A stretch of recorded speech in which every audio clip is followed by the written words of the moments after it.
Olá, paz do Senhor a todos. Estamos neste momento aqui para meditarmos na palavra de Deus. Eu quero trazer um versículo de Deus para a tua vida neste momento. E se encontra lá no livro poético, livro de Salmos, capítulo, ou melhor dizendo, o número é o 77. Salmo de número 77, a partir do verso 4, que diz assim: mantenha abertas minhas pálpebras, mantenha abertas minhas pálpebras. Tão perturbado estou, que nem posso falar. Relembro os dias passados e os anos de outrora. De noite recordo minha cântica. Medito-a no meu coração, o Espírito indaga: acaso o Senhor nos rejeitará para sempre, e já não voltará a ser-nos favorável? Acaso de todos se esgotou sua fidelidade, terminou sua promessa para as gerações? Acaso Deus se esqueceu de ter compaixão, ou a cólera lhe enrijeceu as entranhas? Glória a Deus. Irmãos, este é um salmo da família de Asaf, e nesse período, provavelmente, eles estavam passando por um cativeiro babilônico, e tendo a cidade e Jerusalém destruída pelo exército da Babilônica, e levado a maioria deles, os mais poderosos, os mais, vamos dizer assim, populares, foram levados e deixados os pobres na terra de Jerusalém. O salmista, ele declara para nós, para a nossa reflexão e para um cântico também, esses pequenos versos, no qual representa algo grandioso. Primeiramente, o salmista, a família de Asaf, levitas da casa do Senhor, eles escreveram orando, melhor dizendo, eles oravam ali, expressando o seu sentimento e indagando, não de forma de pressão a Deus, mas refletindo sobre o acontecimento da sua vida. Aqui a gente pode observar que o salmista, ele faz uma pergunta talvez retórica. Por que retórica? Porque ele diz assim no verso 7: acaso o Senhor nos rejeitará para sempre e já não voltará a ser-nos favorável? Acaso de todos se esgotou sua fidelidade, terminou a sua promessa para gerações? Acaso Deus se esqueceu de ter compaixão, ou a cólera lhe enrijeceu as entranhas? Então é uma pergunta retórica. Por que retórica, Moisés? Porque quando o salmista fala isso, ele não fala de um Deus que ele não conhece. Ele não fala de um Deus que ele não tem intimidade. Ele não fala de um Deus que ele não tem experiência. Até porque, se ele não tivesse fé que Deus poderia mudar o seu cativeiro, ele nem faria esta oração. Ele nem deixaria registrado este salmo. Ele escreveu porque ele sabia e conhecia o Deus que ele servia, o Deus que ele orava. Então, era uma pergunta retórica. Ele conhecia muito bem Deus e por isso ele faz essas perguntas retóricas. Era como se ele estivesse dizendo, em outras palavras, Deus não esquece dos seus. Por acaso Deus esqueceria de sua geração, de seu servo, de sua serva? Por acaso a compaixão de Deus esvairia do seu coração? De maneira nenhuma.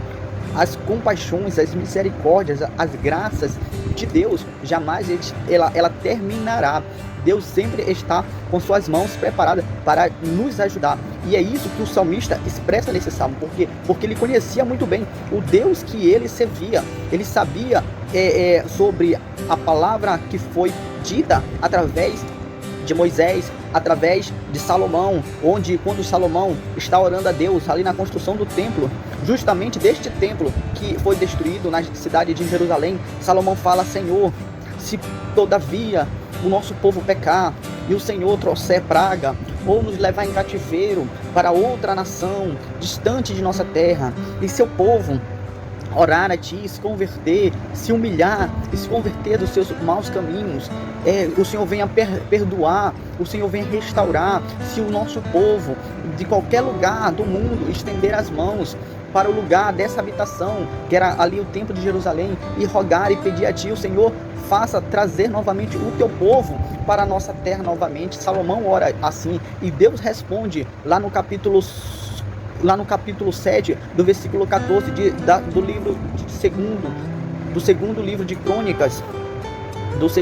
Crônicas, no capítulo 7, versículo 14, onde Deus responde à oração de Salomão e diz assim: se meu povo, que se chama pelo meu nome, orar e se converter, e se humilhar, e se arrepender de seus maus caminhos, então eu ouvirei dos céus, perdoarei os seus pecados e sararei a vossa terra. Deus responde a oração de Salomão.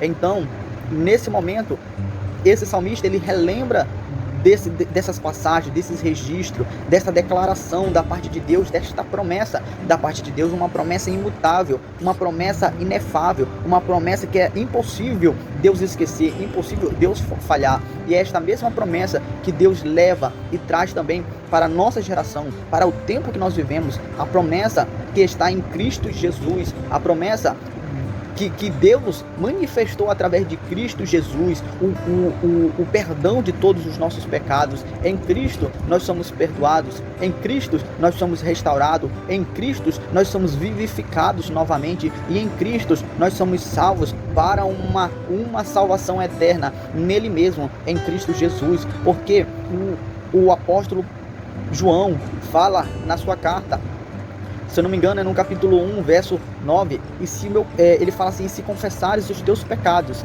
ele é fiel e justo para perdoar os vossos pecados e vos purificar de toda a sua injustiça. Então, também o Salomão fala, se eu não me engano, no livro de Provérbios, ele diz assim: aquele que encobre os seus pecados nunca prosperará, mas aquele que confessa e deixa, este alcança misericórdia. Então esta promessa não está apenas no passado.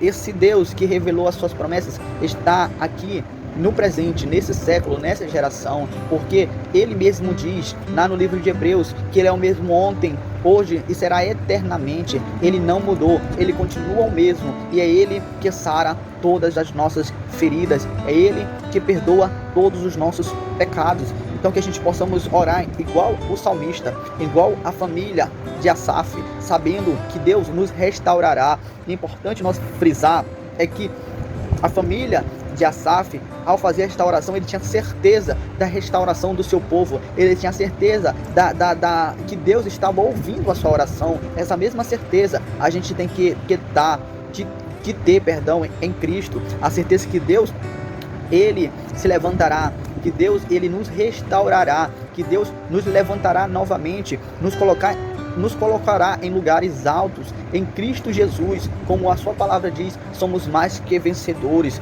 A Bíblia também diz que o justo cairá 7 vezes, mas em todas o Senhor o levantará. Então, dessa forma a gente consegue ter a esperança de todas as vezes que nós não tivermos forças para prosseguir, a palavra de Deus, a palavra que transforma, a palavra que liberta, a palavra que restaura, a palavra que levanta o caído, ela nos restaurará e nos colocará de novo nos caminhos do Senhor. Foi esta palavra que levantou Martinho Lutero, foi esta palavra que levantou Jonathan Edwards, foi esta palavra que levou Hudson Taylor ali à China para pregar as boas novas e para converter aquele povo pagão. É esta palavra que também nos levantará e nos colocará em lugares altos para sermos dirigidos pelo Espírito de Deus a ponto de cumprirmos a vontade de Deus, na qual foi por ele designada em nossa vida.